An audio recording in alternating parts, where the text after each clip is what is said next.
Welcome back. Now the last phase of the mammoth 7-phase elections in Uttar Pradesh is winding up. 54 constituencies voted today, ending the month-long polling in the politically important state that could presage voting patterns in the 2024 general elections. And all eyes, of course, in this round were on Varanasi, the parliamentary seat of Prime Minister Modi, and the voter turnout till 3 p.m. stood at 46%. Now, let's go across to my colleague, Saurav Shukla, who's monitoring all of the developments right now on the ground. So, Saurav, of course, D-Day is approaching. We're going to be looking at all of the angles, what could decide this election. But what is the role of caste? Because we talk about that every year when we talk about UP. Anything changing this year round when it comes to the UP assembly elections? So many numbers have been bandied about. Adityanath, Chief Minister, saying 20 versus 80%. On the other hand, you have a 15 versus 85% narrative where you're talking about social justice and Bahujan politics against the Hindutva mobilization of the BJP. What's likely to be the deciding factor in UP?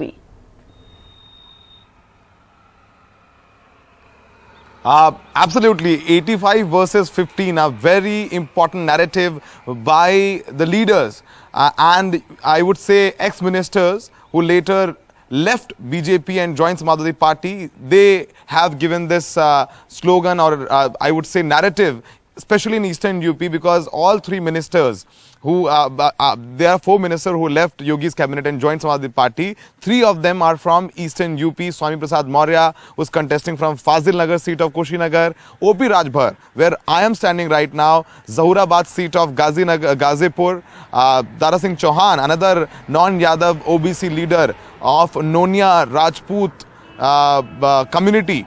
He is contesting from Ghoshi seat of Mau. So 85% includes minorities, OBCs, Dalits, and 55% the upper caste. And we know when the 80 versus 20 narrative was given by Chief Minister Yogi Adityanath, especially in the beginning of first phase where the polling was there in Western UP, where we see from 2013 after Muzaffarnagar riots, religion is dominant over caste and development. So that was the time that slogan was given by Yogi Adityanath. Later he clarified saying 80%, when I say 80%, I mean people who are pro-development, and 20% I mean they are not pro-development. Let me read out some interesting comments on coup.